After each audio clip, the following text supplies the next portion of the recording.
everyone. Today's back to school story is especially for my older listeners. We are going to read a couple chapters from a book called Frindle, which was written by the master of school stories himself, Andrew Clements, and illustrated by Brian Selznick. Frindle. I'm going to show you the first illustration here, which is a picture of Nick as a baby. Frindle. Chapter 1, Nick. If you ask the kids and the teachers at Lincoln Elementary School to make 3 lists, all the really bad kids, all the really smart kids, and all the really good kids, Nick Allen would not be on any of them. Nick deserved a list all his own, and everyone knew it. Was Nick a troublemaker? Hard to say. One thing's for sure, Nick Allen had plenty of ideas, and he knew what to do with them. One time in 3rd grade, Nick decided to turn Miss Deaver's room into a tropical island. What kid in New Hampshire isn't ready for a little summer in February? So first, he got everyone to make small palm trees out of green and brown construction paper and tape them onto the corners of each desk. Miss Deaver had only been a teacher for about 6 months, and she was delighted. That's so cute. The next day, all the girls wore paper flowers in their hair, and all the boys wore sunglasses and beach hats. Miss Deaver clapped her hands and said, "It's so colorful." The day after that, Nick turned the classroom thermostat up about 90 degrees with a little screwdriver he had brought from home. All the kids changed into shorts and t-shirts with no shoes when Miss Deaver left the room for a minute. Nick spread out about 10 cups of fine white sand all over the classroom floor. Miss Deaver was surprised again at just how creative her students could be. But the sand got tracked into the hallway, where Manny the custodian did not think that it was creative at all, and he stomped right down to the office.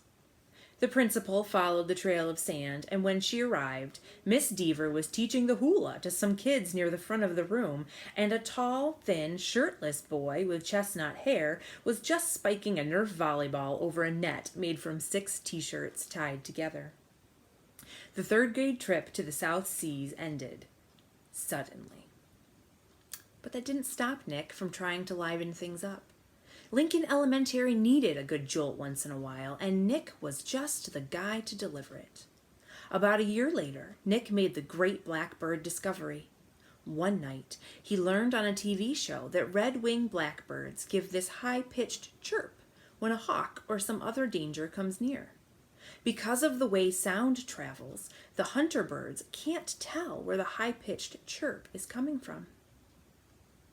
The next day during silent reading, Nick glanced at his teacher, and he noticed that Mrs. Avery's nose was curved, kind of like the beak of a hawk.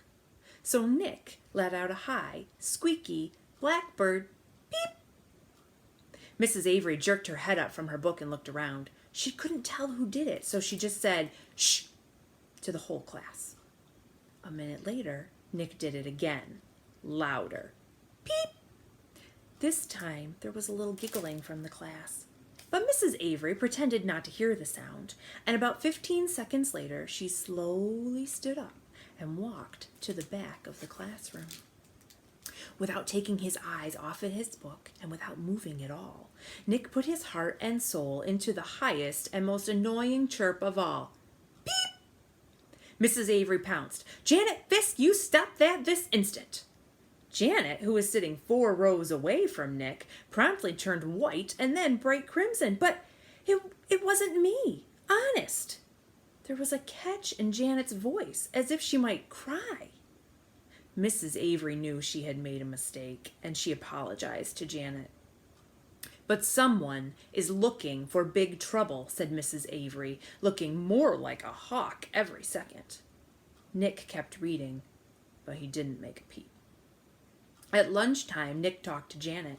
He felt bad that Mrs. Avery had pounced on her. Janet lived in Nick's neighborhood, and sometimes they played together. She was good at baseball, and she was better at soccer than most of the kids in the whole school, boys or girls. Nick said, "Hey, Janet, I'm sorry you got yelled at during reading. It was my fault. I was the one who made that sound." "You did," said Janet. "But how come Mrs. Avery thought it was me?" So Nick told her about the blackbirds, and Janet thought that was pretty interesting. Then she tried making a peep or two, and Janet's chirps were even higher and squeakier than Nick's, and she promised to keep everything a secret.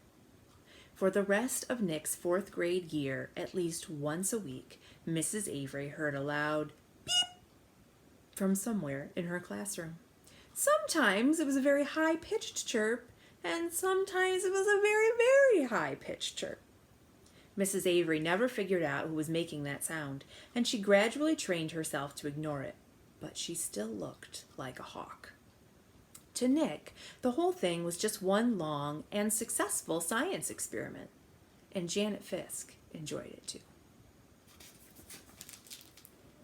Chapter 2, Mrs. Granger. Fifth grade was different. That was the year to get ready for middle school. Fifth grade meant passing classes. It meant no morning recess. It meant real letter grades on your report cards. But most of all, it meant Mrs. Granger. There were about 150 kids in fifth grade, and there were 7 fifth grade teachers, 2 math, 2 science, 2 social studies, but only 1 language arts teacher. In language arts, Mrs. Granger had a monopoly and a reputation. Mrs. Granger lived alone in a tidy little house in the older part of town. She drove an old pale blue car to school every morning, rain or shine, snow or sleet, hail or wind. She had a perfect attendance record that stretched back farther than anyone could remember. Her hair was almost white, swept away from her face and up into something like a nest on the back of her head. Unlike some of the younger women teachers, she never wore pants to school. She had 2 skirt and jacket outfits, her gray uniform and her blue uniform, which she always wore over a white shirt with a little cameo pin at the neck. And Mrs. Granger was one of those people who never sweats. It had to be over 90 degrees before she would take off her jacket. She was small, as teachers go. There were even some fifth graders who were taller. But Mrs. Granger seemed like a giant. It was her eyes that did it. They were dark gray, and if she turned them on full power, they could make you feel like a speck of dust. Her eyes could twinkle and laugh, too, and kids said she could crack really funny jokes. But it wasn't the jokes that made her famous. Everyone was sure that Mrs. Granger had X-ray vision. Don't even think about chewing a piece of gum within 50 feet of her. If you did, Mrs. Granger would see you and catch you and make you stick the gum on a bright yellow index card. And then she would safety pin the card to the front of your shirt, and you'd have to wear it for the rest of the school day. After that, you had to take it home and have your mom or dad sign the card and bring it back to Mrs. Granger the next day. And it didn't matter to Mrs. Granger if you weren't in fifth grade, because the way she saw it, sooner or later, you would be. All the kids at Lincoln Elementary School knew that at the end of the line, fifth grade, Mrs. Granger would be the one grading their spelling tests and their reading tests, and worst of all, their vocabulary tests, week after week, month after month. Every language arts teacher in the world enjoys making kids use the dictionary. Check your spelling, check that definition, check those syllable breaks. But Mrs. Granger didn't just enjoy the dictionary. She loved the dictionary, almost worshipped it. Her weekly vocabulary list was 35 words long, sometimes longer. As if that wasn't bad enough, there was a word for the day on the blackboard every morning, and if you gave yourself a day off from one and didn't write it down and look it up and learn the definition, sooner or later, Mrs. Granger would find out, and then, just for you, there would be 2 words for the day for a whole week. Mrs. Granger kept a full set of 30 dictionaries on a shelf in the back of the room, but her pride and joy was one of those huge dictionaries with every word in the universe in it, the kind that takes 2 kids to carry. It sat on its own little table at the front of her classroom, sort of like an altar at the front of a church. Every graduate of Lincoln Elementary School for the past 35 years could remember standing at that table listening to Mrs. Granger's battle cry, "Look it up! That's why we have a dictionary. Even before the school year started, when it was still the summer before 5th grade for Nick and his friends, Mrs. Granger was already busy. Every parent of every new 5th grader got a letter from her.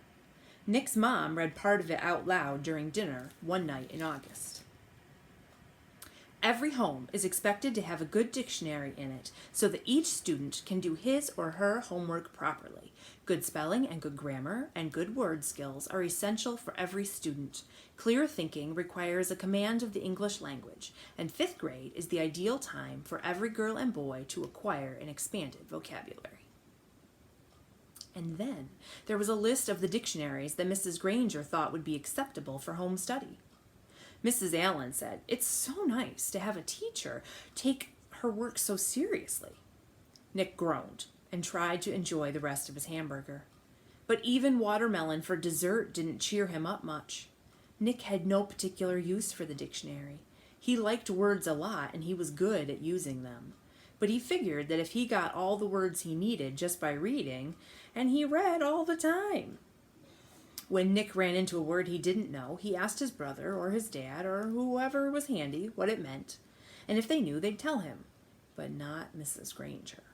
He had heard all about her, and he had seen 5th graders in the library last year, noses stuck in their dictionaries, frantically trying to finish their vocabulary sheets before English class.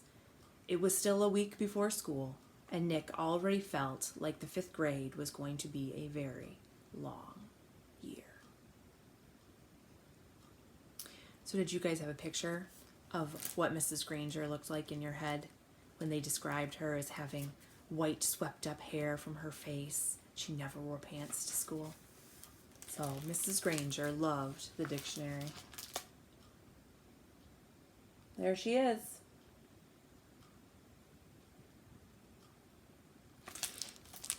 So if you want to find out more about Mrs. Granger's and Nick's adventures in school during 5th grade this year, and what exactly is a Frindle, we haven't found out yet.